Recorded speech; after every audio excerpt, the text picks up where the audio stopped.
በርካታ አማራዎች በፖለቲካ አስተሳሰባቸው በማንነታቸው ታስረው ለረጅም ጊዜ በእስር ቤት እየተንገላቱ ነው። እነዚህ ደግሞ ተራ ዜጎች አይደሉም። ማህበረሰቡ ጉልሃን ብሎ የሚለያቸው፣ ማህበረሰቡ ልሂቃን ብሎ የሚያስቀምጣቸው የሐሳብ መሪዎች ናቸው። የፖለቲካ መሪዎች፣ ጋዜጠኞች፣ አክቲቪስቶች ናቸው። የህዝብ ተወካዮችም አሉበት፣ የተመረጡ የህዝብ እንደራሴዎች። እነዚህ እንዲፈቱ በእናንተ በኩል ጥያቄ አቅርባችሁ አስፈጻሚው አካል ምንም ያደረገው ነገር የለም። ይህንን ግን አሰርቲቭ ሆናችሁ በእናንተ በኩል ለሚዲያዎችም ለኢትዮጵያ ህዝብም ስታሳውቁ ላይ መንግስትን ይህን እንዲያደርግ ጠይቀን ለምክክር ሂደቱ እንዲያግዘን ይህን ጥያቄ አቅርበን በመንግስት በኩል ትብብር አላገኘንም ብላችሁ ስትገልጹ አልሰማም። ከገለጻችሁትም በለሆሳስ ነው የምትገልጹት።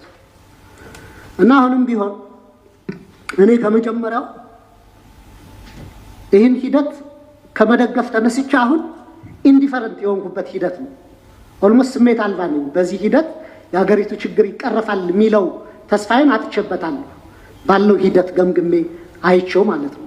አሁንም ግን እየቀረቡ ያሉ በእናንተም በኩል በተወያዮችም በኩል የቀረቡ ጥያቄዎች በደንብ ጎልተው ለኢትዮጵያ ህዝብ መገለጽ አለባቸው ብዬ አስባለሁ።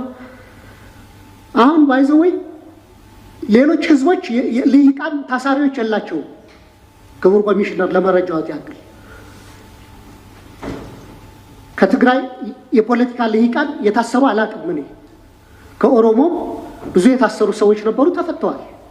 በሰፊው ታስሮ ያለ ልሂቃኖቹ ከአማራ ህዝብ ያሉ ተወካዮች ናቸው። ስለዚህ ነገ ልሂቃኖቼ ታስረውብኛል አልተወከልኩም ቢል ይህ ህዝብ በቂ ምክንያት አለው ብዬም መከራከር እችላለሁ እኔ።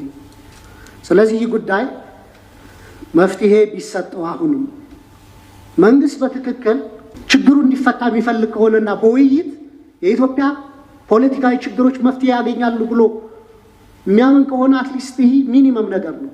እነማን ምን ሲያደርጉ ተይዘው እንደተፈቱ እናውቃለን።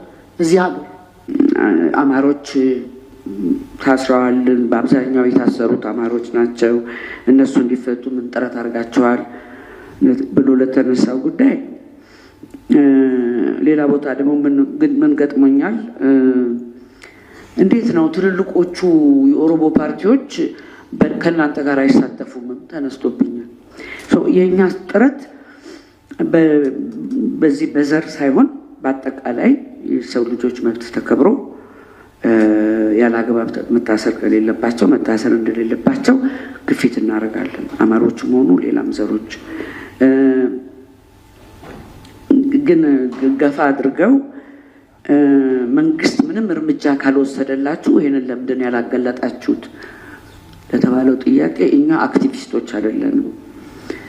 ስለዚህ ጥረት ነው የምናደርገው ያ ነገር እንዲሳካ ጥረት እና በአጠቃላይ ግን እኮ በጣም ፐርፌክት የሆነ ሁኔታ ቢኖር ኖሮ እኮ ሀገራዊ ምክክር አያስፈልግም።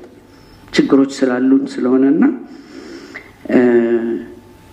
ችግሮችን ለመቅረፍ የሶሉሽን ፍለጋው አካል መሆን ነው መፍትሄው።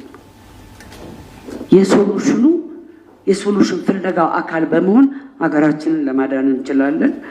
እኛ እንደውም ይሄ ስፔሲፊክ አሳይመንት የተሰጠን ህዝቦች አምነውን በየቦታው ስናንከረትታቸው ያመጣናቸው ህዝቦች አምነውን መንግስትም አምኖን ይህንን ስራ ለመስራት ስንል ምንም አትጠራጠሩ፣ የበላነውን የጠጣነውን ያክል ኤፈርት እናደርጋለን የተሳካ እንዲሆን።